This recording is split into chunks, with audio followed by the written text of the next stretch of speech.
Cumprimento os irmãos com a paz do Senhor. Amém? Vamos orar, vamos ficar em pé, vamos orar. Senhor nosso Deus, nosso Pai, Deus Todo-Poderoso, Deus Eterno, nós queremos te louvar, te agradecer por tudo. Senhor Deus, por esta manhã, por essa tarde, por essa noite, nós estamos aqui neste lugar para estudar a Tua Palavra.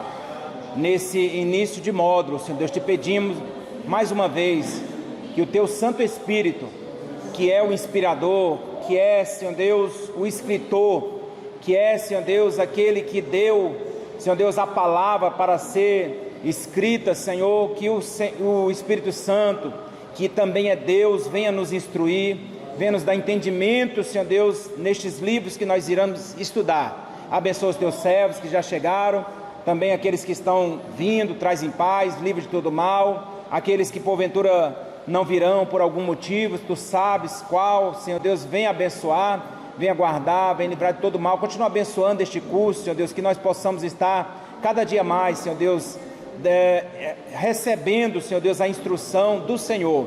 Muito obrigado por tudo, é a nossa oração em nome de Jesus. Amém. Os irmãos podem se sentar?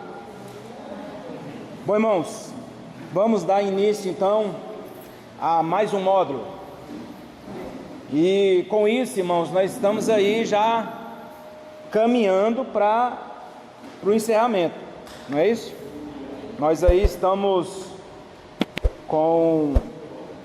faltando agora, depois desse módulo, nós vamos faltar 5 finais aqui, mas o Família Cristã nós não vimos, que era o primeiro.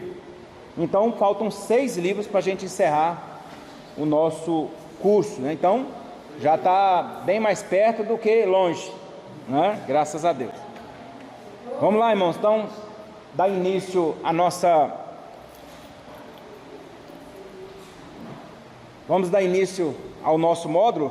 Vamos fazer como de costume a nossa leitura. Então nós vamos estudar os livros poéticos, aula 1, o livro de Jó. Nós vamos aí como de costume, vamos fazer uma leitura. Vamos abrir as nossas Bíblias em Jó, que será o tema que nós vamos estudar nessa noite, o livro que nós estaremos estudando. Jó capítulo 19, só para a gente poder não passar em branco aqui na leitura da palavra do Senhor. Jó 19, versículo 25, é uma das maiores declarações que Jó vai dizer durante o seu sofrimento. Ele vai dizer no versículo 25: porque eu sei que o meu Redentor vive, e que por fim se levantará sobre a terra. Tá? Então, somente o versículo 25, como eu disse, é uma das maiores declarações no momento em que ele estava passando. Então, irmãos, vamos ter aqui uma visão panorâmica desse módulo. Na primeira aula vamos estudar então sobre a introdução aos livros poéticos, vai ser só uma pincelada sobre os livros poéticos em si, e vamos então para o livro de Jó, tá? Na aula 2 será o livro dos Salmos, aula 3 o livro de Provérbios, aula 4 o livro de Eclesiastes, e a aula 5 o livro de Cantares de Salomão, tá? Aqui nós temos um panorama também do que nós vamos falar aqui. Não tem como a gente falar tudo em 1h20 aí, não tem como falar, mas o panorama que também aqui da aula de hoje será introdução aos livros poéticos, o livro de Jó, introdução ao livro de Jó, a expectativa diante do cenário. Primeiro cenário, a reunião dos anjos no céu. Terceiro ponto, nós vamos falar sobre o segundo cenário. Jó perde os filhas e todos os seus bens num só dia. Aí vamos para o terceiro cenário, no quarto ponto, nova reunião dos anjos no céu, e Deus volta a dialogar com Satanás. Aí vamos para o quinto ponto, que é o quarto cenário, Jó é ferido com enfermidades. Vamos para o sexto ponto, é o quinto cenário, a visita dos 3 amigos de Jó. E aí vamos para o sexto cenário, no 7º ponto, a importância da sabedoria. O 8º ponto, o 7º cenário, o discurso de Eliú. Aí no 9º ponto aqui, nós temos o 8º e último cenário. Deus entra em cena. E aí temos capítulo 10, o arrependimento e confissão de Jó, e o epílogo no capítulo 11. É o que nós vamos estudar. Alguns pontos, irmãos, que a gente tem que pensar quando nós estudamos os livros poéticos e também aqui no caso o livro de Jó. Tá? Algumas dessas perguntas aqui, irmãos, nós não vamos responder, não tem como a gente responder, tá? Vamos explicar um pouco mais à frente. Então, para que serviam os livros poéticos? Também vamos ver aqui, irmãos, a história de Jó é literal ou ela é alegórica? Em que tempo viveu Jó? Tá? Depois, quem escreveu o livro? Qual a razão do sofrimento dele? O que fazia Satanás na presença de Deus? Todas as palavras dos amigos de Jó foram ruins? A mulher de Jó disse: amaldiçoa o teu Deus ou abençoa o teu Deus? O discurso de Eliú foi o mais certo de todos? Isso aí nós vamos falar durante a nossa aula, tá bom? Vamos lá, introdução aos livros poéticos. Aqui é somente uma pincelada no que nós vamos estudar, tá? As próximas 5 lições tratarão dos livros poéticos da Bíblia, assim denominados por serem repletos de poesias e cânticos. Está aí a razão deles serem chamados de poéticos. Preste atenção, nós vamos ver um pouco mais à frente que a poesia hebraica, ela não é igual à poesia nossa, tá? Algumas poesias nós colocamos rimas nas nossas poesias, no hebraico não tem rima, tá? E nós vamos falar um pouco mais à frente sobre isso aí. No caso do livro de Jó, o livro apresenta a história do sofrimento e de superação de um homem que viveu no Oriente. Escrito numa linguagem poética, o livro de Jó precisa ser lido de uma só vez, numa sentada, que ele diz aqui é de uma tacada só. Então, irmãos, o que ele quis dizer com isso aqui? Talvez eu vou até falar, reprisar isso aqui. Quando você lê o livro de Jó, não tem como você pegar, por exemplo, você vai abrir no capítulo 2 de Jó. E o que está escrito no capítulo 2? No capítulo 2, irmãos, o inimigo, Satanás, ele está entrando na presença ali, está chegando na presença de Deus. E aí, só que se você ler esse capítulo, você não vai entender o que aconteceu antes. Aí o capítulo 2 ele vai ver, e vindo outro dia em que os filhos de Deus apresentar, aí tem uma conversa de novo, Deus com o diabo, com Satanás, e aí Deus conversando e falando uma outra coisa que ele não fala no capítulo 1. Então por isso que o livro de Jó, você tem que ler ele, não é pegar ele também, e vou ler o livro de Jó agora, todinho aqui agora, você não vai entender.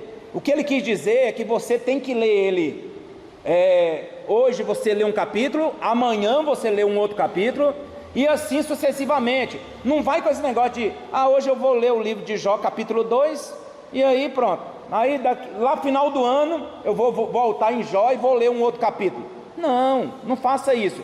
Pegue o livro de Jó e vá do início até o final, porque se você não for, talvez você não vai entender algumas coisas, tá? Então, depois de estudar o livro de Jó, nós veremos então os salmos da Bíblia. Preparamos o estudo dos salmos conforme a divisão no hebraico, o que torna interessante, né? Depois nós temos o desafio de ler o que? Os provérbios, tá? E aí tem até eu vi até um meme engraçado de um cidadão chegando assim todo alegre, e ele leva um tapa, né? Mas por quê? Ele leu o livro de Salmos e chega no livro de Provérbios. Provérbio, irmão, é mais difícil, é tapa na cara, tá? Provérbios ali vai puxar a orelha mesmo, vai mandar tomar vergonha, tá? Tem gente que só lê Salmo porque Salmo passa a mão na cabeça, alguns salmos, né? A maioria do salmo é: oh, o Senhor é meu pastor, nada me faltará, e por aí vai, né? Quebra os dentes dos meus inimigos, né? É isso aí. Mas Provérbios, irmão, Provérbios é pedreira, tá?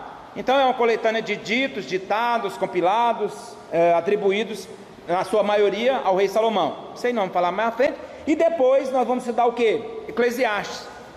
Enquanto o livro de Provérbios trata dos aspectos morais, o livro de Eclesiastes parece ter sido escrito por uma pessoa que já tinha vivido um certo tempo. Nós observamos que Eclesiastes, já estamos adiantando aqui, Eclesiastes foi escrito por Salomão, e Salomão já estava ali vivido. Parece que Provérbios ali, tem muita coisa ali em Provérbios que é escrito por pessoas ali bem novas mesmo. Eclesiastes é uma pessoa que já viveu e está dizendo: olha, tudo que eu vivi até agora eu vi que é vaidade, vaidade das vaidades, tudo é vaidade, tudo vai acabar num cemitério, tá? E aí, por fim, nós vamos entrar no livro polêmico, né, de Cantares, né? O que quer dizer Cantares? Quais as razões daquilo ali, irmão? Realmente é pornografia mesmo? Tem gente que fala que é pornografia, e por aí vai. Então nós vamos falar o que o irmão está falando, romance, é isso mesmo, tá? E os livros, irmãos, eles eram lidos nas festas judaicas, tá? Eles eram lidos nas festas. Para isso que servia os livros poéticos, tá? Para justamente mostrar esse grande amor de Deus para com o ser humano, as lutas do ser humano e por aí vai. Irmãos, não tem aí na lição dos irmãos, e aí, mas eu vou deixar no grupo lá, tá? Esses slides aqui, tá? Isso aqui é importante saber, não tem na prova, não é questão de prova, é só para os irmãos terem uma consciência, tá? Dentre os livros que estudaremos, nós podemos dividir esses livros poéticos em sapienciais e cânticos, tá? Quais são os sapienciais? Sapienciais vem de sabedoria, tá? Vem de sabedoria. Quais são os sapienciais? Jó, Provérbios e Eclesiastes. Vai falar muito, irmãos, na questão de, olha, para os irmãos terem um exemplo, o próprio Jó vai falar de astronomia, tá? Não é um livro qualquer não, irmão, ele mostra muita sabedoria mesmo. Aqueles rapazes ali, aqueles homens ali que estavam com ele, eles não eram bobinhos não, irmão. Eles eram pessoas entendidas, só que eram entendidas nas coisas terrenas, eles não eram entendidos nas coisas celestes, tá? Nós temos os sapienciais, que é Jó, Provérbios e Eclesiastes, e nós temos os cânticos. Quais são? Salmos e Cantares. E o próprio Cantares é chamado também de Cântico dos Cânticos. Olha, tem vários cânticos, mas esse aqui é o cântico, tá? Então por isso que Cantares é chamado dessa forma, Cântico dos Cânticos, tá? Outra coisa interessante aí, irmãos, só tem poesia nesses 5 livros que nós falamos aqui, irmãos? Jó, Salmos, Provérbios, Eclesiastes e Cantares, só tem poesia neles?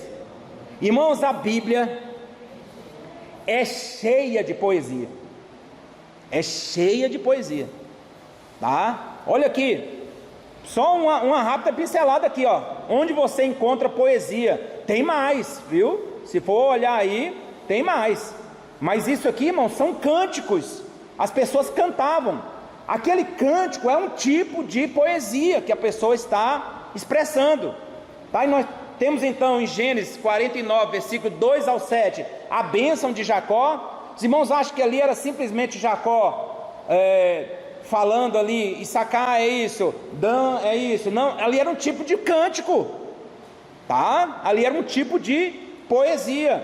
Nós temos também Êxodo 15, do 1 ao 19, o cântico de Moisés, depois do Mar Vermelho, e o cântico de Miriam, também ali é poesia, tá? Em Números capítulo 6, versículo 24 ao 25, nós temos a bênção sacerdotal, ela também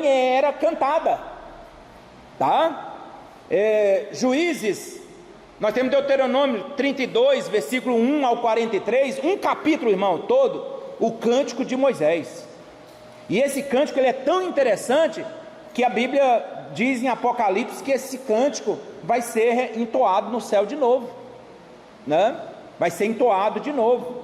Olha como é importante esse cântico. Juízes capítulo 5, do 1 ao 31, nós temos o cântico de Débora e Baraque, tá? Depois daquela grande vitória, Débora fez aquele cântico, mas em parceria com Baraque.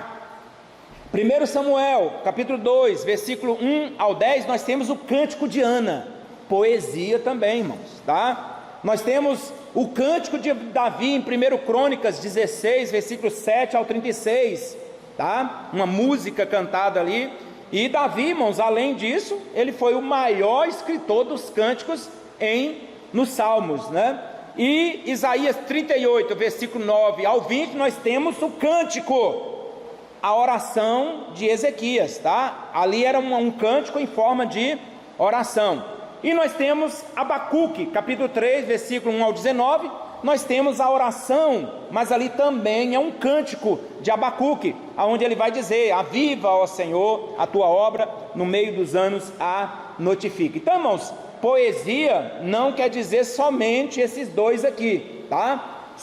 Eles são conhecidos como livros poéticos porque é o livro todo como poesia, mas na Bíblia Sagrada você encontra esporadicamente alguns lugares onde tem poesia, tá? Vamos então para a introdução ao livro de Jó, tá? Introdução ao livro de Jó. Este livro, irmãos, nas cópias hebraicas é apresentado como livro de Jó. Aí tem aí várias definições. Na Vulgata é chamado de livro de Jó, na versão siríaca, os escritos de Jó, no arábico, que é uma outra versão, os escritos do livro de Jó, o justo, tá? Em algumas bíblias hebraicas o livro se situa entre Provérbios e Cantares, está colocado ali no meio, mas conforme os talmudistas, este livro deveria se situar entre os Salmos de Davi e os Provérbios de Salomão. Por que está na nossa Bíblia naquele local ali? Simplesmente, irmão, porque esse livro, ele a gente não tem que ficar fazendo suposição não, irmão. Este livro é o livro mais antigo que já existiu, tá? É o livro mais antigo. Não se sabe quem escreveu. Sim, nós vamos ver aqui que se fala muito em Moisés, mas mesmo sendo Moisés o escritor, é o livro mais antigo que existe, tá? Uma pessoa real. Jó, a história de Jó foi uma história alegórica ou foi uma história real? Tem gente, irmão, que quer provar que a história de Jó é alegórica. O que eles situam, né? Eles citam para dizer que é alegórica? O problema da numerologia. Tem muita palavra 7 e tem muita palavra 3. Aí, por causa disso, por causa de numerologia aí, de citar muitos esses números aqui, eles dizem que não, que pode ser que não seja real. Outro problema que eles citam é o nome de Jó. O nome de Jó significa arrependimento. E aí Jó, ele se arrependeu quando? Depois. Eles falam dessa forma. Mas quando Jó já foi dado o nome, por algum motivo, nós sabemos muito bem, irmão, que naquele tempo acontecia alguma coisa ali. Poderia não ser o arrependimento de Jó, poderia ser o arrependimento do pai dele, da mãe dele. E aí colocou o nome de Jó. Eu me arrependi, vou colocar o nome do meu filho de arrependimento. Ué, qual o problema? Aí nós temos, irmãos, aí sim, nós temos as razões pela literalidade da pessoa de Jó, que Jó era uma pessoa que existiu. A primeira razão, irmãos, e aí eu peço aos irmãos para me ajudar aí, quem tem a Almeida Revista Corrigida, de preferência, porque a gente já deixa salvo lá para poder colocar nos slides, no vídeo, tá? Mas aí quem tem a revista corrigida, Almeida Revista Corrigida, leia para mim aí bem alto, Ezequiel 14, versículo 14, 16 e o 20. Ezequiel 14, versículo 14, 16 e o 20. 14 ao 20. 14, 16 e o 20. Ainda que estivessem no meio dela, esses três homens, Noé, Daniel e Jó, eles pela sua justiça livrariam apenas a sua alma, diz o Senhor Jeová. 16. Ainda que esses três homens estivessem no meio dela, vivo eu, diz o Senhor Jeová, que nem a filhos, nem a filhas livrariam, só eles ficariam livres e a terra seria assolada. 20. Ainda que Noé, Daniel e Jó estivessem no meio dela, vivo eu, diz o Senhor Jeová, que nem filho nem filha eles livrariam, mas só livrariam a sua própria alma pela sua justiça. Quem é que estava falando aqui, irmão? Era Ezequiel? Quem é que estava falando aqui, irmão? Diz o Senhor Jeová, diz o Senhor Deus. E o que Deus estava falando, irmão? Olha, ainda que tivesse esses três homens, né? Daniel, Jó e Noé. Três homens. Daniel existiu? Noé existiu? E Jó? Quem é que está falando, irmão? Será que Deus ele usaria o nome de Jó se ele não existisse? Nunca, nunca. Aí como que Deus está usando o nome de Jó? Nós sabemos que ele é uma lenda. Aí, Deus está usando um exemplo de uma lenda.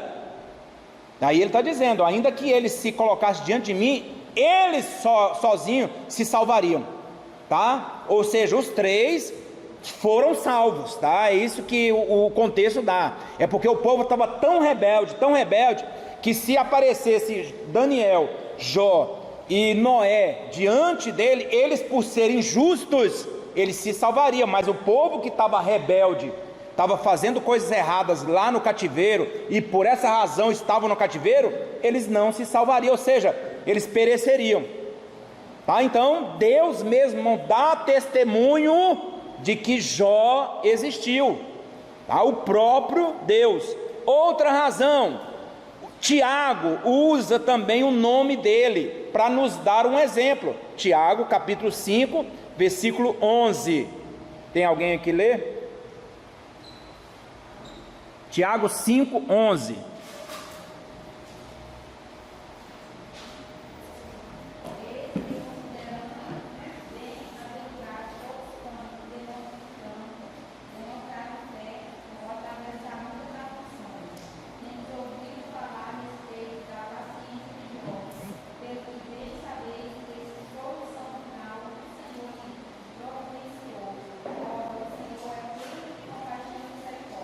Só o 11, isso. Então Tiago está falando aí sobre vencer a tribulação, sobre vencer as lutas. E aí ele vai falar assim, olha, olhem para quem? Como exemplo para poder vencer uma peleja, um sofrimento. Jó. Como que Tiago ia usar, irmãos, uma lenda, uma coisa alegórica, para dizer, olha, se espelhe em Jó para poder vencer. Então, irmãos, Tiago, ele dá também a certeza de que Jó foi uma pessoa real, a história dele, inclusive o sofrimento dele foi algo real e não foi alegórico, tá? Alguém diz, irmão, que não teria capacidade de uma pessoa passar por aquilo, tá, irmão? Mas Deus estava no negócio também, e Deus não deixou ele perecer, tá bom? Os nomes dos amigos de Jó e os locais de onde procede também são reais e não alegóricos, tá? Ali nós observamos que todos ali, aqueles três, eles vieram de algum lugar, um lugar específico que existia, tá? Vamos aqui, passar um pouco para frente aqui. A origem... Aqui, irmãos, deixa eu falar uma coisa para os irmãos aqui. Isso aí que está no livro dos Irmãos é uma suposição do autor desse livro, tá? Ele leu em vários livros aí e ele supõe, ele fez uma suposição aqui. Não vai sair aí dizendo, irmão, não vai sair aí pregando que você tem certeza absoluta que Jó era neto de Jacó. Tá? Cuidado com isso, tá bom? Nós vamos falar um pouco mais à frente aí. Aí ele diz o que no livro? É provável que Jó fosse filho de quem? De Issacar, que conforme Gênesis 46, versículo 13, não vamos ler nada não, Issacar teve 4 filhos, e um dos filhos dele se chamava Jó. Por isso aqui ele diz que o Jó era um dos filhos de Issacar, ou seja, neto de Jacó. Mas preste atenção, irmão, a gente tem que ter cuidado com nomes na Bíblia. Nome na Bíblia, irmão, é o que mais tem. Nós não podemos pegar que citou ali o nome de Jó e que seja verdadeiramente esse Jó aqui, tá? Eu coloquei aqui no final um negócio aqui, mas aí ele diz o seguinte: se for isso a verdade, ou seja, que ele é neto de Jacó, aí resolveu-se teve aí 2 soluções para 2 questões. A primeira questão é a época. Então todo mundo sabe que a época em que ele supostamente viveu foi a época depois de Jacó, tá? Depois de Jacó, ele situa ali mais ou menos, irmãos, 100 anos antes de José, tá? A suposição dele, 100 anos da morte, antes da morte de José. Ele fala sobre isso aí. E a autoria também, tá? E aí ele fala assim, ó, que não existe outra resposta para essa questão. Os 3 amigos de Jó eram descendentes de Esaú, que ele vai falar aqui. Outro problema, irmão, volto a dizer, por causa dos nomes que ele vai citar aqui. Aí a minha pergunta é essa: o livro de Jó tem quantos capítulos? 40 aí? 42, né? Irmãos,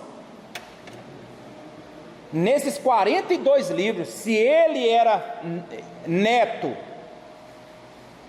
de Jacó e consequentemente ele era bisneto de quem? De Isaac e tataraneto. É tataraneto? Estou procurando a palavra aqui. Tataraneto de quem, irmão? De Abraão. Irmão, em 42 capítulos, os irmãos acham que ele não citaria pelo menos uma vez Abraão? Se ele fosse mesmo tataraneto. Então, irmãos, é um pouco difícil da gente crer nisso aqui. Talvez esse Jó aqui fosse outra pessoa. Quem quiser aceitar isso aí, aceite, irmão. Tá? Não tem problema não, mas como eu disse, e ele mesmo na videoaula dele, ele diz, olha, é uma suposição que nós estamos fazendo, tá?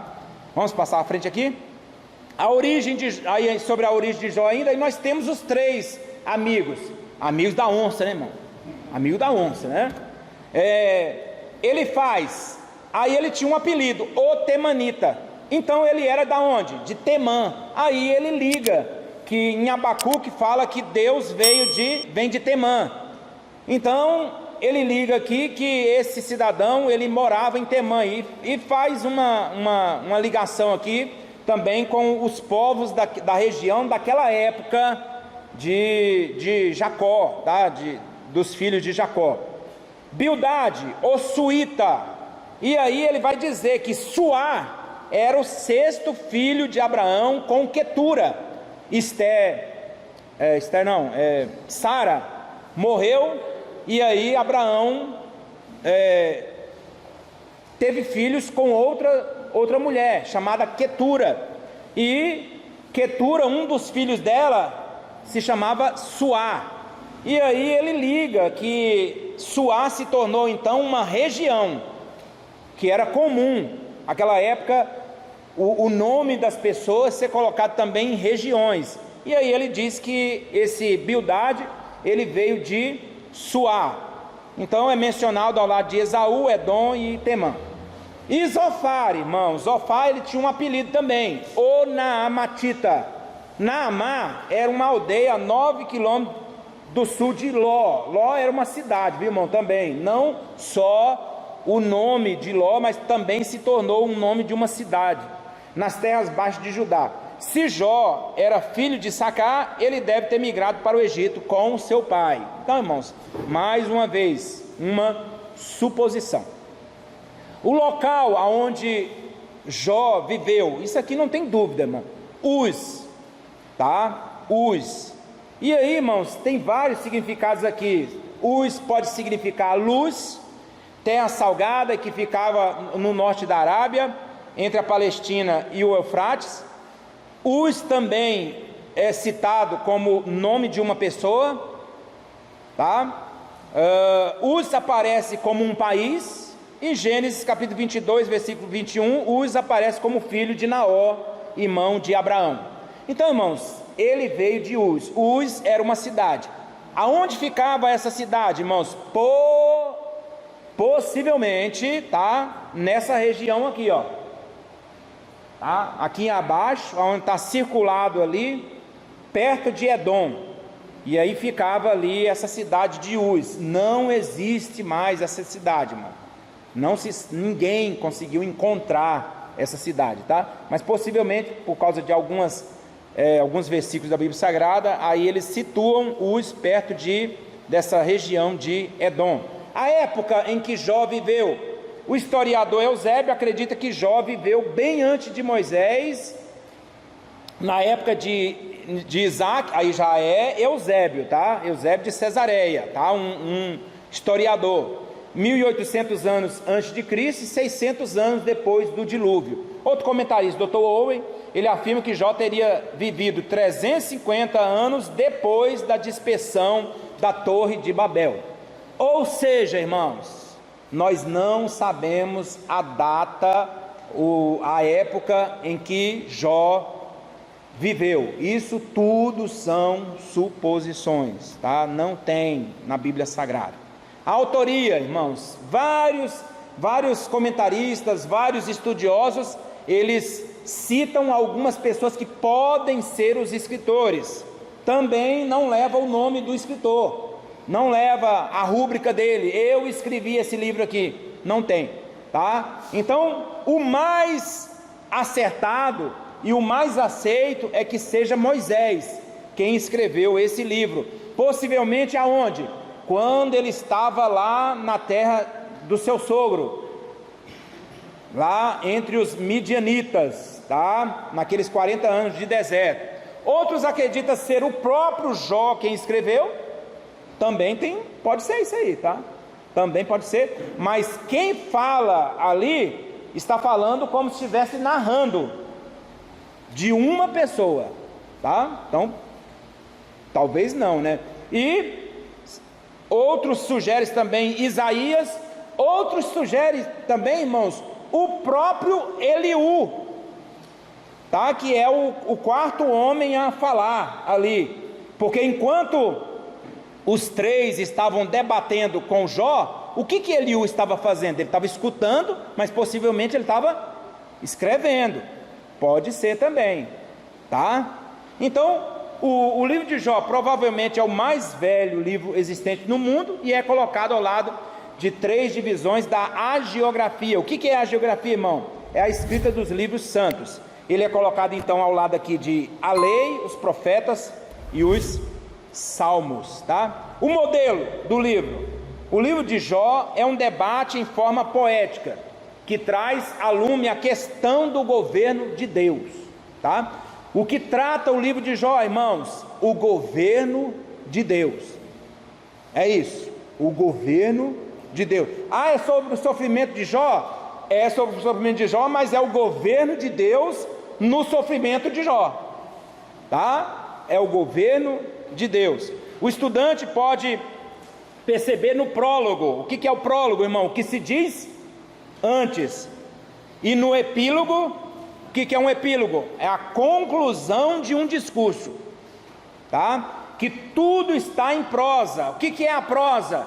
Textos escritos de forma corrida, organizados em parágrafos, cuja intenção, a grosso modo, é a exposição de uma ideia, e aí espraiando um grande interesse na história que envolve inteligência e arrazoamento.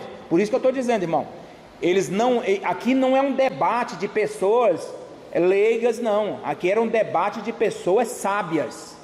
Os três ali que conversaram com Jó, que debatia com ele, eles eram muito inteligentes, assim como Jó também. Cada um dos três amigos, irmãos, teve a oportunidade de falar 3 vezes. Então falava o Elifaz, Jó rebatia. Falava o Bildade, Jó rebatia. Falava o Zoar, Jó rebatia. Aí voltava, Elifaz de novo, Jó rebatia. Bildade de novo, Jó rebateu. Zofar e Jó rebateu. Depois Jó vai fazer o seu último discurso, aí é que entra o mais novinho, tá? Para poder falar algumas coisas ali também. A poesia, tá? Poesia. E aí, irmãos, ele fala aqui, né, que a Companion Bible é uma Bíblia em inglês que esse autor aqui, ele cita muito em todas as suas aulas sobre essa Bíblia. É um comentário, é uma Bíblia com comentário. Ela apresenta o livro em sua forma métrica, tornando-se poeticamente interessante, tá? Em todos os países, a poesia é a forma mais primitiva de se relatar um acontecimento, tá? Irmãos, o cordel brasileiro, o cordel é um tipo de poesia. E para que serve, na realidade, o cordel ou a poesia? É para você decorar alguma coisa. A poesia mesmo, nós colocamos ali, termina com ão, você vai terminando todas as coisas ali com ão também. Cidade, felicidade, e por aí vai. Essas, termina daquele jeito ali, é para você ficar gravando as coisas. Mas isso, nós vamos ver aqui, que não funciona na poesia hebraica. Eu lembro como se fosse hoje, meu pai, ele tinha um cordel. Eu vou falar isso aqui, mas na época a gente não era crente, né? Ele tinha um cordel. Quem já leu aqui literatura de cordel? Aí tem o encontro, a descida de Lampião no inferno. E meu pai lia aquele negócio, lia.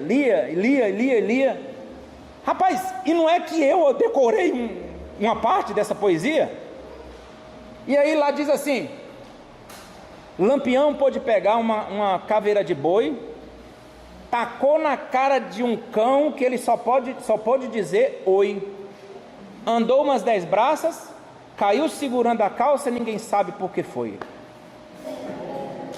Não, estou falando assim, olha como é que é um negócio, e você não esquece isso, irmão. Eu era pequeno, e eu lembro disso hoje. A poesia, não estou dizendo que, né, mas para o nordestino isso aí mas não deixa de ser, né? Mas a poesia serve justamente para isso. Tem gente, irmão, que cita o cordel de ponta a ponta, tá?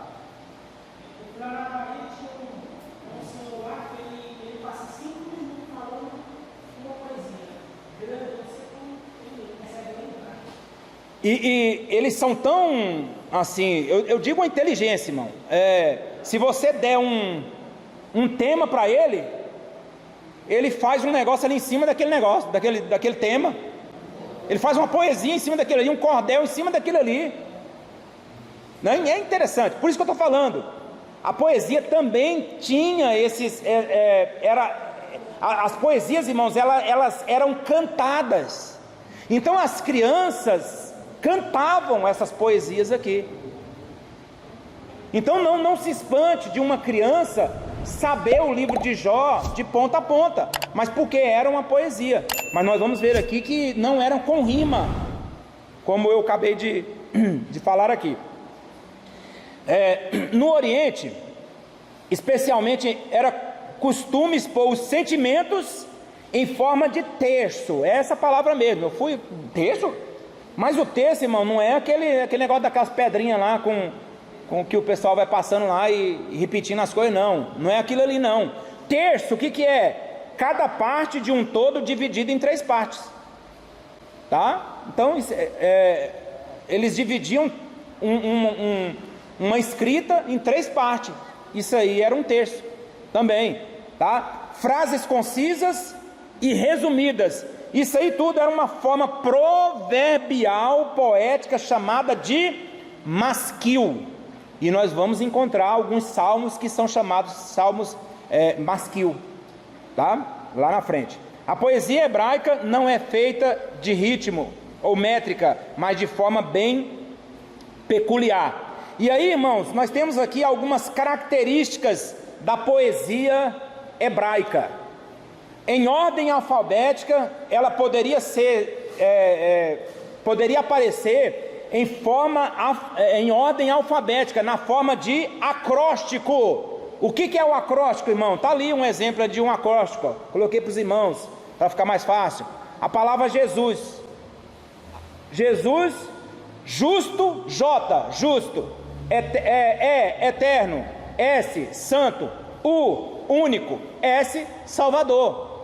Então, quando eu estava no curso de formação na Polícia Militar, aí veio um cidadão lá, um sargento, ele veio dar aula para a gente. Ele era da P2, ele era do sistema do serviço de inteligência.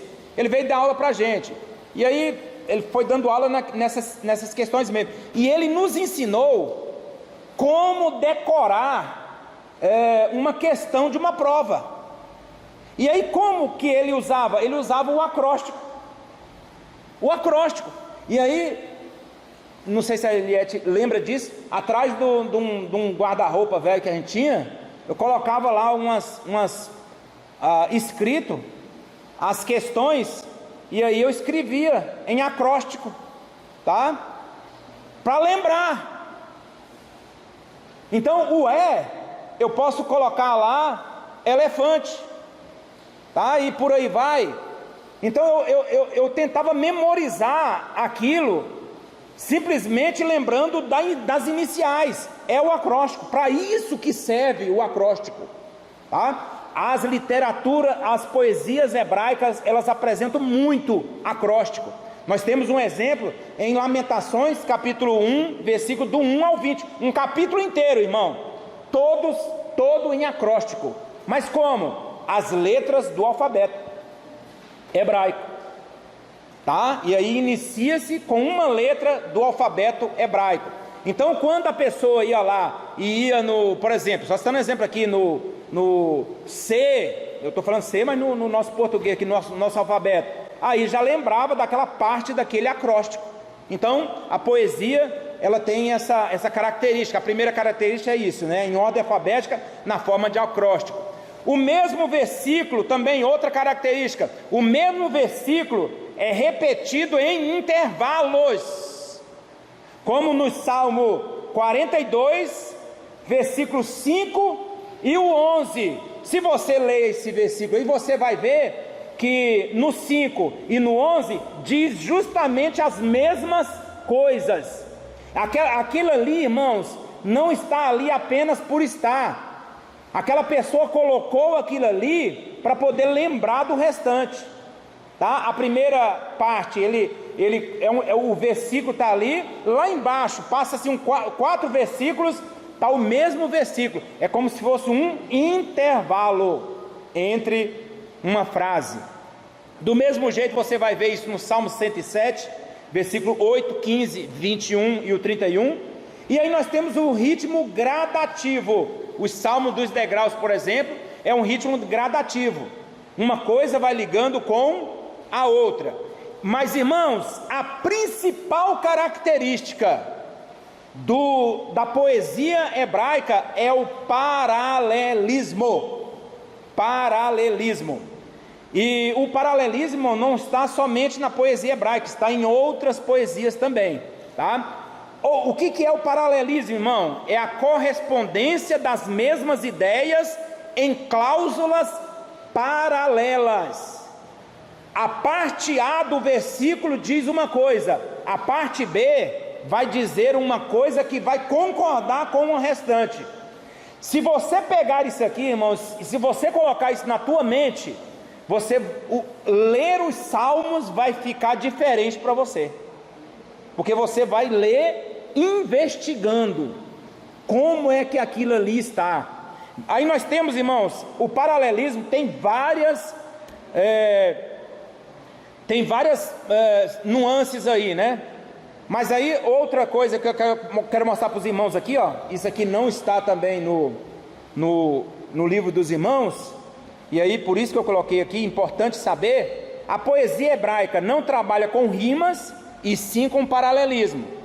Paralelismo significa usar elementos em frases ou linhas gramaticalmente semelhantes, seja em estrutura, som, significado e métrica. A rima é uma característica ocidental, não é ali, né, do Oriente Médio ali. Os paralelismos hebraicos, irmãos, são diversos, mas eu vou citar aqui apenas 3. O paralelismo sinonímico, o paralelismo antitético e o paralelismo sintético. Vamos para o primeiro aí, paralelismo sinonímico, né? O que significa isso? As linhas expressam a mesma ideia ou mensagem de maneira semelhante, reforçando o significado, tá? Temos 2 exemplos aqui, irmãos, na Bíblia Sagrada, um em Salmos, outro em Jó. O primeiro, Salmo 15, versículo 1: quem, Senhor, habitará no teu tabernáculo? Quem há de morar no teu santo monte? Preste atenção aqui, olha os sinônimos aqui dentro dessa frase. Primeiro, habitará é sinônimo de quê? De morar. Tabernáculo é sinônimo de quê? De santo monte.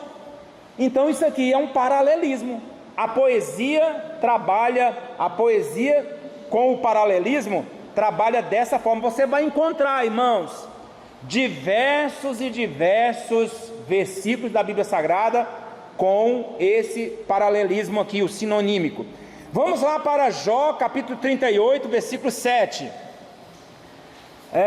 Deus chega para Jó, nós vamos falar um pouco mais à frente aqui. Deus chega para Jó e fala assim: onde você estava, Jó? Quando as estrelas da alva juntas alegremente cantavam, e todos os filhos de Deus rejubilavam, tá? Vamos para os sinônimos aqui, né? O paralelismo sinonímico aqui, ó. Estrelas da alva é sinônimo de quê? Filhos de Deus. Quem eram as estrelas da alva aqui que Deus estava falando? Os anjos. Quem eram os filhos de Deus aqui que Deus está falando na segunda parte? Os anjos. Então, a primeira frase, ela é sinônimo da segunda. Estrela da alva é sinônimo de filho de Deus.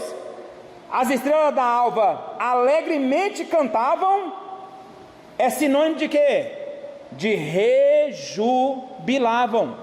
Então, irmãos, sempre muitos versículos na Bíblia Sagrada você vai encontrar dessa forma aqui. Esse é o paralelismo sinonímico. O paralelismo antitético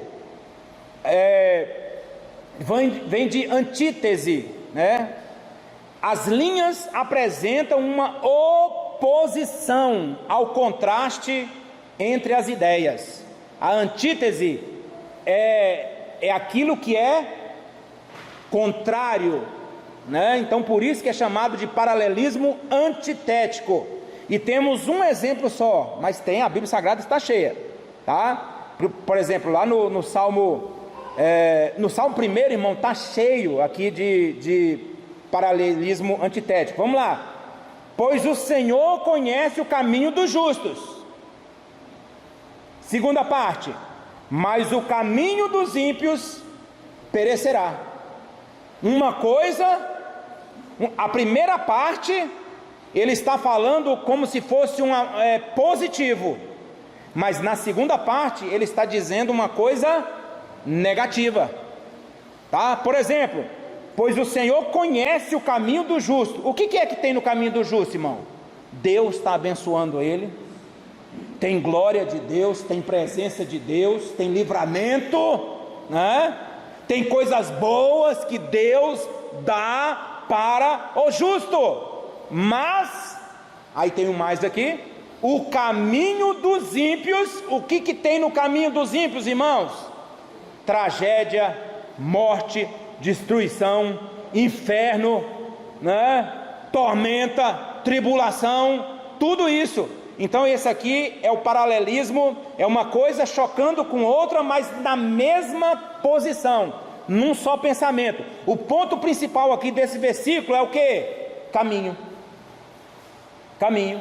E você pode ligar com o quê?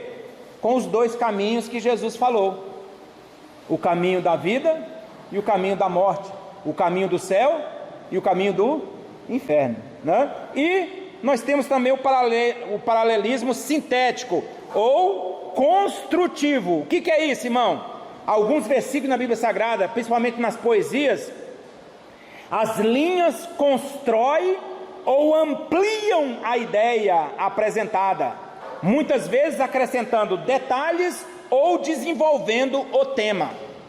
Aí nós temos um versículo só também, mas a Bíblia é cheia. Aí o Salmo 145, versículo 18, diz assim: perto está o Senhor de todos os que o invocam. Se o versículo parasse aqui, já estava de bom tamanho? Já estava. Olha aqui, perto está o Senhor de todos os que o invocam. Olha, que coisa maravilhosa, né? É invocar ao Senhor, Deus está perto. Mas a segunda parte vai enfatizar ou vai dar um detalhe maior, vai acrescentar algo. Aí ele diz assim, olha, perto está o Senhor de todos os que o invocam, vírgula, de todos os que o invocam em verdade, tá? Então tem algo aqui a mais, tem um acréscimo aqui, mas é o mesmo pensamento. O ponto principal aqui desse versículo, quando eu leio essa poesia aqui, é o que? Invocar ao Senhor, tá? Então isso, irmãos, você tem de ponta a ponta nos livros poéticos, tá? E agora, irmãos, vamos então entrar nos cenários, tá? Entrar nos cenários do livro de Jó. A melhor maneira de se entender, como nós já dissemos aqui no início, o livro de Jó, é lê-lo de uma só vez, do princípio ao fim.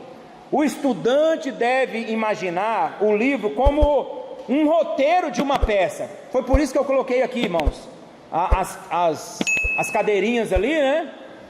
E como se fosse um teatro, e vai acontecer vários cenários aqui no livro de Jó, vários cenários, tá?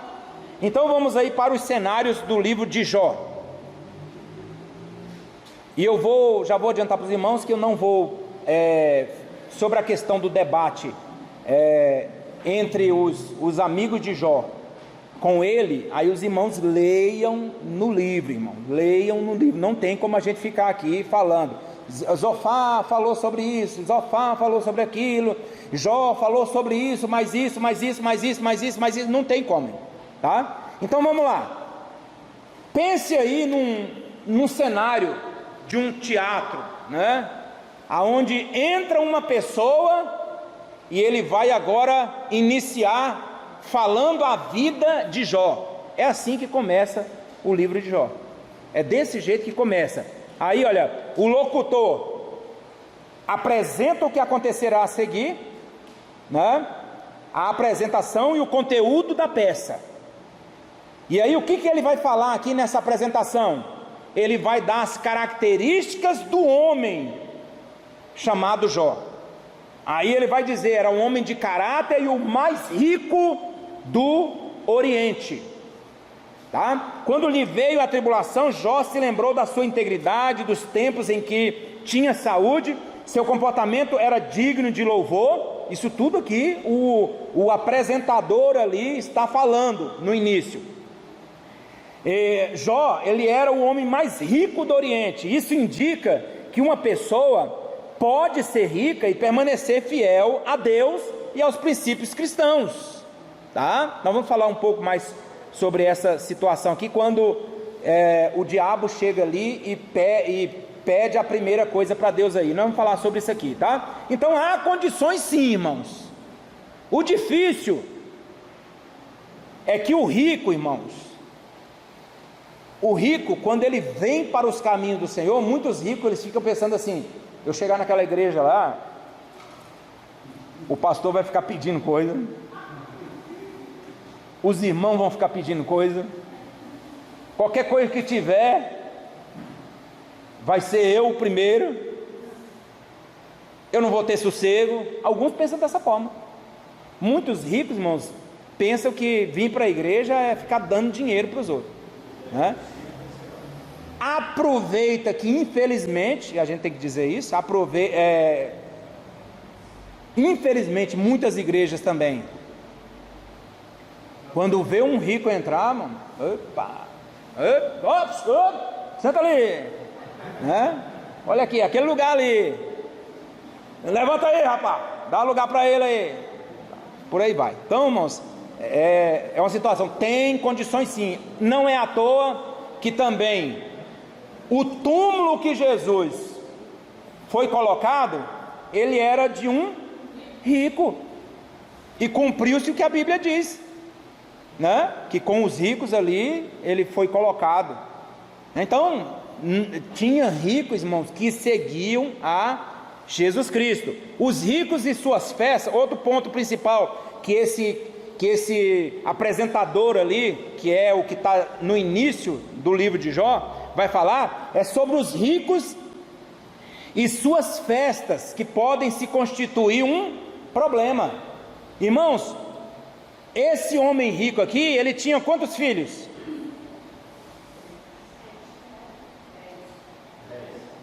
10. Mas, não, 7 filhos. E 3 filhas. Não, você falou certo, né? 7 filhos, né? E 3 filhas. Então ele tinha 10 filhos, tá? Mas aí vamos lá, 7, a Bíblia, ele mesmo vai dizer, o apresentador vai dizer que esses rapazes, eles viviam todos os dias, irmãos, um na casa do outro. Onde vai ser? Na casa de fulano, vamos lá, festa, irmão, festa, aí ia de novo, festa, e festa, né? E aí vai mostrar sobre, irmãos, enquanto Jó, ele tinha uma ligação com Deus, o que nós notamos com esses meninos aqui, e com as filhas também, porque elas estavam juntas, tá? Farra, irmão, farra, tá? O que a Bíblia vai dizer ali, não mostra em nenhum momento aqueles meninos lá orando, buscando a Deus, não mostra. Tá? E aí, o ponto 3 que ele vai falar, Jó deveria ser um sacerdote daquele lado, porque a Bíblia diz que era ele que levantava de madrugada para poder apresentar sacrifício pelos filhos dele, e ele dizia, talvez algum dos meus filhos blasfemou contra Deus. Olha que coisa interessante. E aí, irmãos, vem o primeiro cenário, e fecha-se esse cenário aqui, de mostrar, de apresentar o Jó, apresentar os filhos dele, abre-se um outro cenário, agora um cenário não na terra, mas um cenário em alguma parte nos céus, tá? Em alguma parte nos céus. E aí houve uma reunião ali, de Deus com os filhos dele. Filhos ali, filhos de Deus, os anjos. E quem é que vem de penetra ali, irmão? O Satanás. E não é, irmão, e não é à toa que o nome dele é Satanás, porque Satanás significa adversário, Satanás significa acusador, Satanás significa aquele que espreita, tá? Eu estava falando até com a Eliette lá em casa. Diabo, irmãos, não é nome. Sabia disso? Diabo não é nome, é uma característica do Lúcifer. Lúcifer, sim, irmão, é um nome, tá? Lúcifer é um nome. Agora, diabo, irmão, é uma característica, tá? Quer ver um exemplo aqui? O próprio Jesus falou assim: olha, não escolhi 12, entretanto, um de vós é um diabo.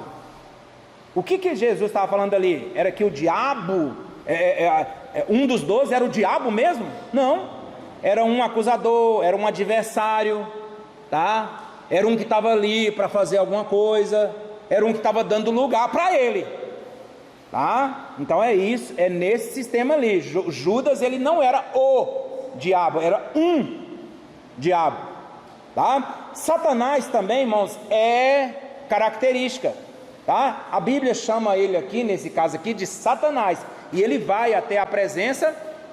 Aí entra naquela pergunta que você fez aquele dia. Não temos resposta, não vai ter resposta, ninguém na face dessa terra vai ter essa resposta.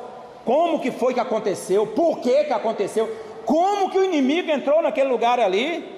Irmão, a Bíblia não fala isso, a Bíblia não fala isso aí, tá? Aí, irmãos, ele entra ali, né?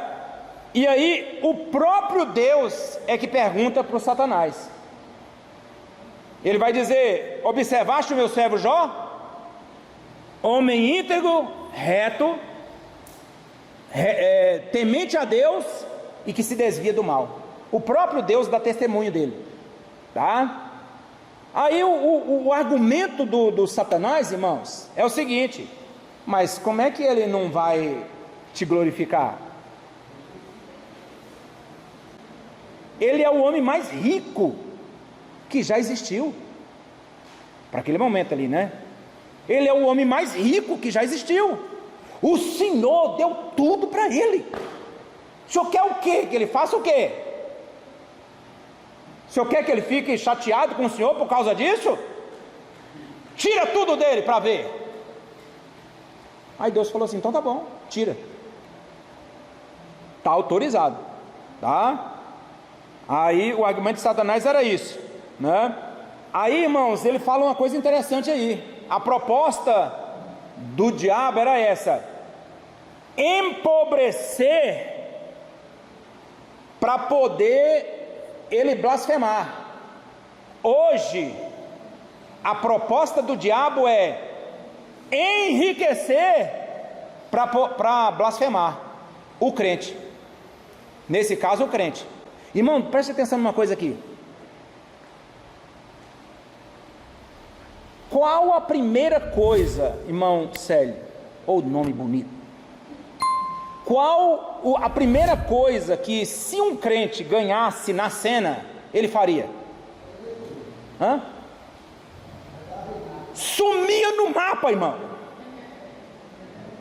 Sumia no mapa. Uma porque, por causa da vergonha. Olha, o irmão, rapaz, o Rômulo, rapaz, fazendo fezinha, rapaz. Olha, e tal. Irmão, e tal. Outra, irmão, medo de ser sequestrado, medo dos irmãos, agora os irmãos iam ficar no pé dele também, né? E por aí vai, irmão. E para piorar a situação, ele deixaria de ser crente. Fatalmente deixaria de ser crente. Pronto, acabou, irmão. A minha vida tá. Come e bebe minha alma. Tem agora em depósito, né? louco, essa noite pedirão a tua alma. Então, irmãos, a estratégia do diabo hoje é outra, né? E aí, irmãos, vamos para um outro cenário agora.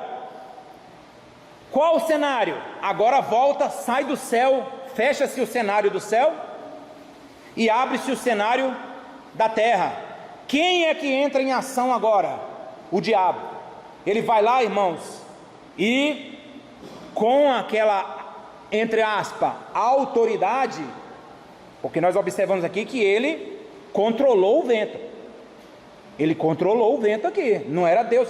E, irmãos, e caiu fogo do céu, e quando chegava lá em Jó, as pessoas falavam assim, ó, caiu fogo de Deus, mas não era fogo de Deus não, irmão, era fogo do diabo, tá? Nesse ponto aqui, ele recebeu uma certa autoridade, e ele então ali, irmãos, olha, tudo que ele tinha, camelo, tudo, irmãos, quando ia acontecendo uma coisa, já ia acontecendo outra, e ele, de uma hora para outra, irmãos, ele ficou sem nada, e por último, todos os filhos dele estavam reunidos, fazendo o quê?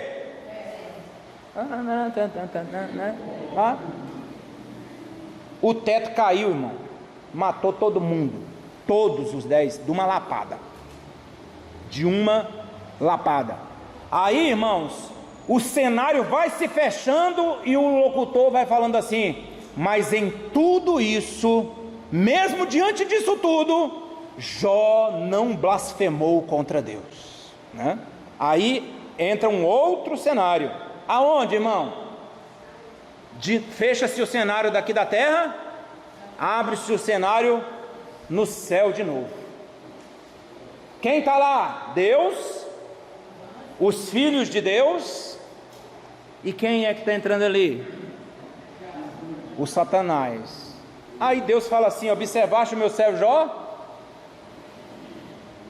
Homem íntegro, tal. Ainda que você me incitou contra ele, ele ainda não blasfemou contra mim. Aí o Jó vai tocar numa coisa, irmão, que hoje também a gente dá qualquer coisa para a gente obter. O que? A saúde.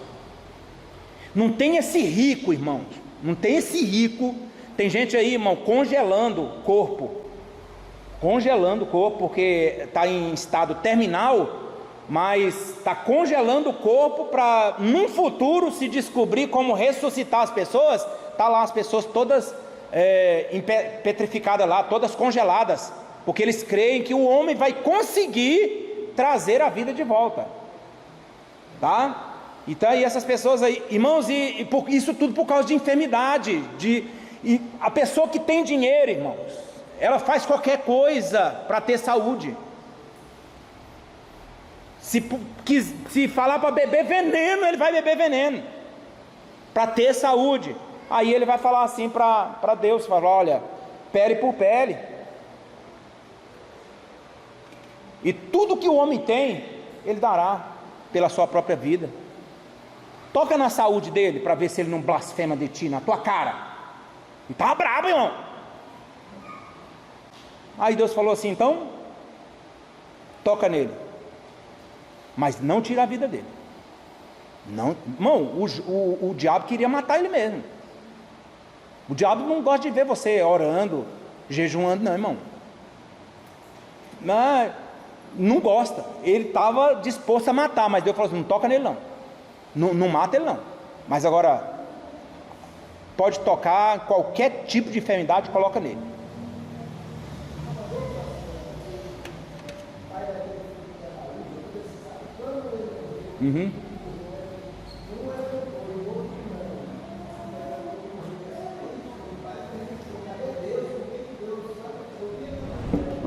Cristiano Araújo, né?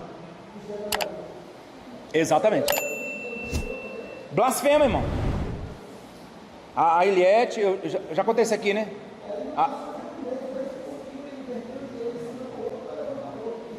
Porque quer fama, né? Quer fama.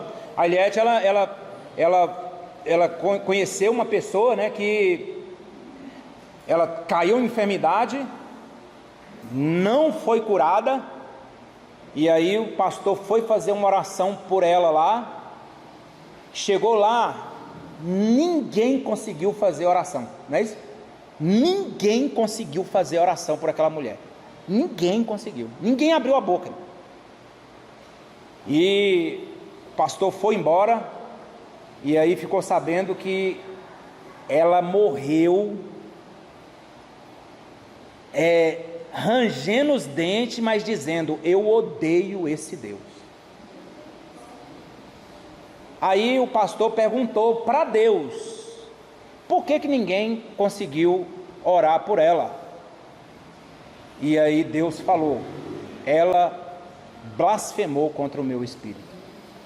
Então, eu estou falando, tem pessoas, irmãos, que vira, irmão, eu conheço pessoas que fica falando: cadê Deus?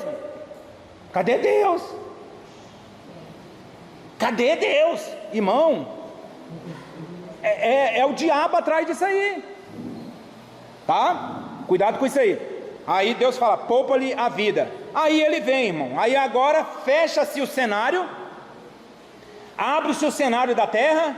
Mas preste atenção, irmão, a gente não tem que ficar dando crédito para o diabo, não. Irmão, tem gente que é diabo em tudo. Diabo em tudo. O diabo, eu estou vendo ali um demônio lá naquele cantinho, estou vendo um demônio ali não sei o que, tá aqui e não sei o que. Irmão, eu estou vendo a glória de Deus, eu estou vendo a presença de Deus, tá? Irmão, a partir de agora aqui, ó, o diabo vai, toca nele. A Bíblia diz, irmãos, que da planta, ali, o que a Bíblia mostra, é que da planta do pé até o último fio de cabelo dele, irmão, tinha chaga maligna, tinha tumores malignos ali no corpo daquele homem.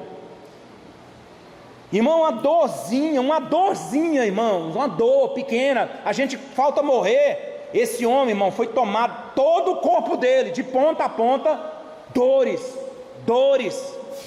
e mais dores, tá? E aí, irmãos, imediatamente, aí, irmãos, aqui o que vai acontecer? Imediatamente Satanás feriu a Jó de tumores malignos que lhe saíram pelo corpo, da planta do pé até o couro cabeludo de sua cabeça. Se uma pequena ferida causa dores, imagine o corpo todo tomado de úlceras malignas. A mulher de Jó testemunhou a integridade do marido, que não abria a boca para reclamar de nada, tá? Aí Jó perdera os 7 filhos, as 3 filhas, e ela, vendo a situação dele, ela pega, abre a boca e diz: ainda retens a tua integridade? Amaldiçoa o teu Deus e morre de uma vez logo, né? Preste atenção, antes da gente entrar nesse assunto aqui, irmãos, essa mulher, deixa eu perguntar aqui, quem tem 10 filhos aqui? Alguém? Mas vocês rimam? A Bíblia diz: crescer e multiplicar. 8 filhos, 5 filhos, 5 filhos, mas é mulher, não, mulher, 4 filhos, 4, 3 filhos, olha, tá ali, pega irmã Luciene, irmã Edneide, irmã Lucineide. Uma hipótese, tá? Uma suposição, tá? Só de pensar que eu estou falando, os 3 filhos morrer de uma vez. Como que ficaria as irmãs?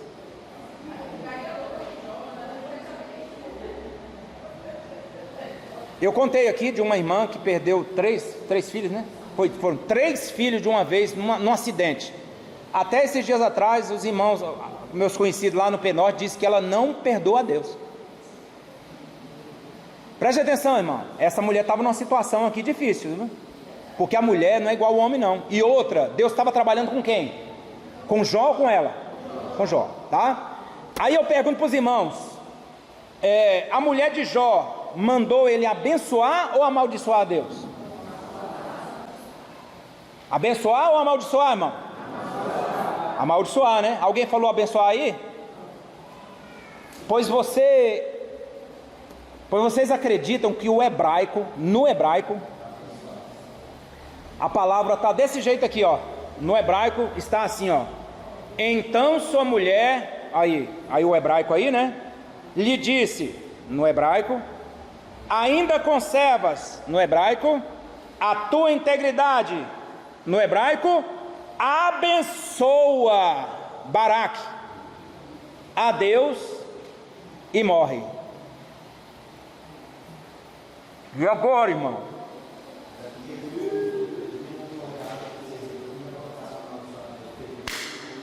Bingo! Mas sabe que eu sempre, e a mulher falando, eu acredito que ela não amaldiçoou ele. Não. Por quê? Porque ela chegou com ele lá, quando ele ganhou toda a riqueza de volta, ele, quem eu acho que, né, pregações, mas aconteceu o quê? Ela foi usada pelo próprio Satanás. deixa eu explicar aqui, tá? Vamos explicar aqui, tá? Tem algumas razões aqui, porque ela mandou amaldiçoar, tá? Ela não amaldiçoou, mas ela mandou amaldiçoar, tá? Vamos lá, 3 razões que nos mostram que ela com certeza disse amaldiçoa. Vamos lá. O primeiro, irmão, eu acabei de falar aqui, é o estado de espírito dessa mulher. Irmão, ela estava angustiada. Irmão, ela estava acabada, essa mulher. Ela estava acabada, essa mulher. E Deus estava trabalhando com Jó, não estava trabalhando com ela. Tá? Primeira coisa, tá? Ela estava, irmão, numa situação difícil. Segundo, se ela tivesse mandado abençoar, como está no hebraico, né? Por que Jó fala assim? Como fala uma doida. Você acaba de falar? Receberíamos o bem de Deus e nós não receberíamos o mal? Deus me deu, Deus tomou, bendito seja o nome do Senhor. Qual a razão, irmão? Se ela falasse assim, ó, abençoa teu Deus e morre, o Jó não falaria assim, você está doida, mulher? Não, ele fala, então tá bom, Senhor, eu abençoo este momento, eu tal, não, tá? E outra, irmão, o último aqui, o escritor do livro, nunca o escriba judeu, o escriba que temia a Deus, nunca ele colocaria em seus escritos, amaldiçoa o teu Deus. Por isso ele trocou por abençoa, no hebraico. Viu, irmão Samuel? No hebraico, ele coloca lá, abençoa. No hebraico, as nossas Bíblias está amaldiçoa. Aí, irmãos, a isso nós chamamos correção dos escribas, tá? Ou eufemismo. O que é o eufemismo, irmão? É trocar uma palavra dura por uma agradável, que não choca muito. Aí o cidadão está lá escrevendo, encontrou, amaldiçoa o seu Deus, amaldiçoa a Deus? Se fosse um crente falava, sangue de Jesus tem poder, né? Aí ele não, negativo, abençoa, tá? Mas o original mesmo, o original que ele encontrou, com certeza, essa mulher, ela falou, tá? Agora, nós temos eufemismo na Bíblia Sagrada. Jó, capítulo 1, versículo 5 ao 11, a palavra blasfemar lá, está Baraque também, no original. E lá está assim, Jó falou assim, olha, eu vou apresentar sacrifício para os meus filhos, talvez eles tenham blasfemado, lá no original tá Baraque, talvez eles tenham abençoado a Deus. É uma coisa sem lógica, né? Apresentar sacrifício porque eles abençoaram a Deus, né? No original também, no versículo 11, quando Satanás fala assim, ó, toca na pele dele, toca no corpo dele, e o Senhor vai ver se ele não blasfema na tua cara, no teu rosto, na tua face, né? A palavra blasfema lá também, no original tá Baraque. Aí, vamos lá, toca na vida dele para ver se ele não vai abençoar na tua face.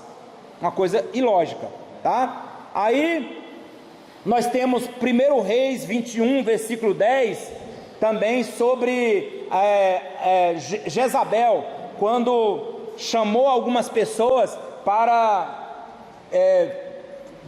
falar que Nabote tinha blasfemado contra Deus. Lá no original tá Baraque também. Aí no original está lá, Nabote abençoou a Deus. É uma coisa ilógica, tá? Então, irmãos, isso aí é eufemismo. Nós temos eufemismo na Bíblia Sagrada. Adão conheceu a Eva. O que é esse conhecer aqui, irmão?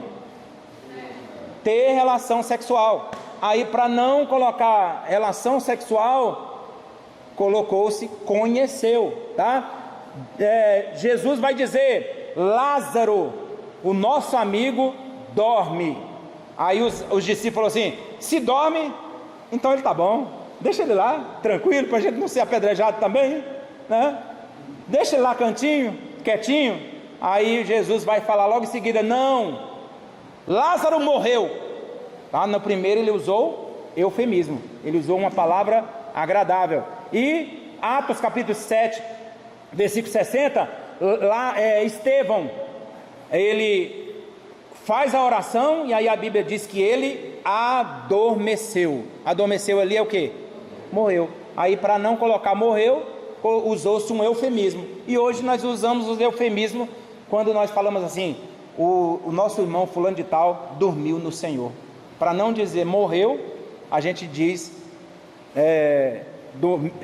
dormiu no Senhor, tá? Vamos correr aqui, irmãos. Eu não vou nem comentar muita coisa aqui. Aí entram aqui agora, irmãos, os três amigos. Quando eles chegam, irmãos, a Bíblia vai dizer que eles se deparam com aquela cena. Eles rasgam as suas vestes, jogam cinzas sobre as suas cabeças, eles se assentam na frente de Jó e ficam, irmãos, 7 dias e 7 noites sem falar uma palavra com Jó, só escutando o que? Ai,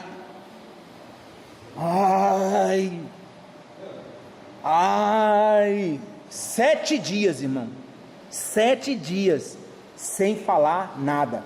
E depois de 7 dias, irmãos, aí começa então o diálogo. E quem é que começa o diálogo? Jó. E Jó vai começar o diálogo dizendo o quê? Ele vai falar assim, peraí, vou voltar aqui. Ele amaldiçoou o quê? O dia em que ele nasceu. Ele falou: olha, naquele dia nasceu uma criança, não era para ninguém ter ficado alegre, não. Olha o Jozinho nasceu, não. Devia todo mundo estar chorando. Estava nascendo, era um sofredor. Aí ele começa a amaldiçoar o dia dele. Aí, irmãos, quando ele termina, entra o Elifaz, começa a falar. Ele fala coisas, irmãos, contra Deus. Deus não confia nos seus servos, e aos seus anjos atribui imperfeições. E aí ele fala algumas coisas certas também, tá? E Jó rebate ele. Vem Bildade, irmãos, fala agora e insinua que Jó não está buscando a Deus, tá? E aí Jó, ele protesta mais uma vez contra a severidade de Deus. Ele cita a astronomia, ele fala sobre a Ursa, ele fala sobre os 7 estrelas, tá? Depois vem Zofar e chama Jó de tagarela. Jó, você é um tagarela, você conversa demais, você fala demais. E por aí vai. E aí Jó fala: olha, para vocês eu sou como um irrisão. O que é o irrisão? Eu provoco riso em vocês. Mas aí ele vai dizer: mas há esperança para a árvore que foi cortada, ao cheiro das águas ainda vai florescer, né? E por aí vai. Ele estava dizendo da árvore, mas ele não tinha essa esperança toda também. Aí depois vem o segundo ciclo de discurso. Começa Elifaz de novo. Aí Elifaz, ele vai dizer: porque estendeu a mão contra Deus e desafiou o Todo-Poderoso. Acusa Jó. Jó então diz que as palavras consoladoras que eles falam o deixam molestado. Bildade entra em seguida e compara Jó a um perverso, tá? E aí Jó responde que a pele dele já está, o corpo dele já está em pele e osso, abatido. Os parentes dele desprezam ele. As crianças, irmãos, passavam por longe dele. Algumas pessoas passavam, punham a mão no rosto, simples por causa do cheiro do mau cheiro que estava naquele homem, né? Zofar, então, ele vai tratar da prosperidade dos ímpios, e ali falando sobre a prosperidade de Jó também, jogando uma indireta, né? Aí entra o terceiro discurso, ele acusa Jó de iníquo e de impiedade, manda ele se arrepender. Olha, irmão, acabando com o homem, né? Resposta de Jó, ele vai dizer: olha, eu queria me encontrar com Deus, eu encontrando com ele, eu me assentaria no seu tribunal e exporia as minhas razões, tá? E aí Bildade entra em seguida, e ele acredita que o homem não pode se justificar diante de Deus, e aí vem a resposta de Jó. Jó responde a Bildade com palavras duras, e aí vem logo em seguida, irmãos, todos eles, os três, se calam, e Jó continua falando, e aí ele faz o seu discurso final, né? E ele vai falar sobre a importância da sabedoria, ele vai falar sobre o avanço da ciência, ele vai falar sobre uma reflexão sobre a sabedoria, e aí em seguida, irmãos, quem é que entra em cena? O Eliú, o mais novo de todos, tá? O mais novo de todos, e ele tem um discurso bonito, irmão, mas Deus não aceita também esse discurso, só que ele não é chamado a atenção como são chamados os outros, tá? E são 4 os discursos de Eliú, e aí no 8º cenário, irmãos, quem é que entra em cena? Deus entra em cena. Aí Deus condena o discurso de Eliú, ele fala: quem é esse aí que está falando?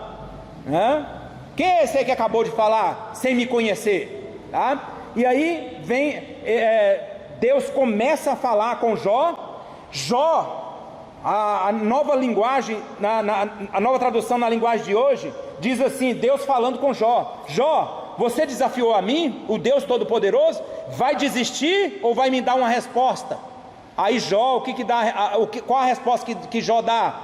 Eu não valho nada, que posso responder? Prefiro ficar calado, já falei mais do que devia, e agora não tenho nada para dizer. E aí, irmãos, Deus aparece de novo num redemoinho, e aí ele começa a falar aqui sobre muitos animais que ele fez, que homem nenhum conseguiria capturar esses animais, isso mostrando o poder dele. Esses animais eram tão poderosos que o homem não podia capturar. Imagine quem criou, quem fez todas as coisas. E aí, irmãos, o que seria o Behemoth? O que seria o Leviatã? O Behemoth, irmãos, algumas bíblias falam que é um hipopótamo, um elefante, um crocodilo. O Leviatã, muita gente fala que é um crocodilo. Mas, irmãos, eu prefiro acreditar que esses animais aqui são animais que Deus fez, que eram tão poderosos, não estou dizendo de dinossauro não, irmão. São animais tão poderosos, que com o passar do tempo também eles vieram a se extinguir, tá? Mas esse Leviatã, muita gente, irmão, está pregando a palavra de Deus e dizendo assim: na presença de Deus até a tristeza salta de alegria. Quem é que já ouviu isso aí? Mas não é na presença de Deus não, irmão, é na presença do Leviatã. Lá em Jó 41, versículo 22, diz assim, ó: na presença dele, do Leviatã, tá? Até a tristeza salta de prazer. Então, irmão, não é Deus lá não, tá? Quando alguém estiver dizendo isso aí, não é Deus não, não é na presença de Deus não, é na presença do Leviatã, tá? Vamos encerrar?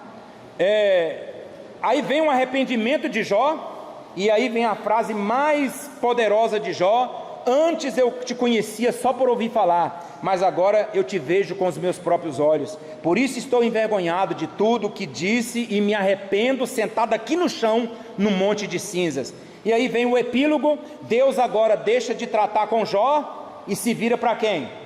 Para os 3 amigos dele, e chama o mais idoso, e chega, olha, e ele vai dizer: a minha ira se acendeu contra ti e contra os teus 2 amigos, porque não disseste de mim o que era reto. Aí quantas vezes ele vai falar aqui o meu servo Jó? Como o meu servo Jó. Tomai, pois, agora 7 novilhos, 7 carneiros, e ide ao meu servo Jó, e oferecei holocausto por vós. O meu servo Jó orará por vós, porque dele aceitarei a intercessão, para que eu não vos trate segundo a vossa loucura. Vocês são loucos, vocês falaram loucura contra mim, porque vós não disseste de mim o que era reto, como o meu servo Jó. 4 vezes, irmãos, ele fala: olha, é o meu servo Jó, é o meu servo. Outra coisa, pega esses animais aí e vão oferecer sacrifício, mas eu só vou aceitar o sacrifício de vocês se o meu servo Jó orar por vocês, tá? Se ele orar por vocês, aí eu vou aceitar. E aí a Bíblia diz que Jó fez o quê? Orou por eles. E quando ele estava orando, a Bíblia diz que o cativeiro de Jó mudou naquele momento, e Deus deu tudo em dobro para ele. Preste atenção, da riqueza dele, Deus deu tudo em dobro. Possivelmente nos tempos de vida de Jó, ele viveu o dobro também, tá? Porque aí existe algumas suposições aqui. Deus deu uma outra esposa para ele? Deus deu 2 esposas para ele? Não, na realidade a Bíblia não fala nada da esposa dele, né, no final, mas ela não morreu, ela estava com ele. Eu creio que ela aceitou ali, ela glorificou, ela exaltou, ela se converteu, né? E os filhos, irmãos, Deus deu agora 20 filhos para ele? Não, Deus deu 10 filhos para ele novamente, tá? E Deus muda a nossa sorte quando o honramos acima dos amigos, e quando nos arrependemos de falar coisas vãs e perversas. Que Deus nos abençoe em nome de Jesus.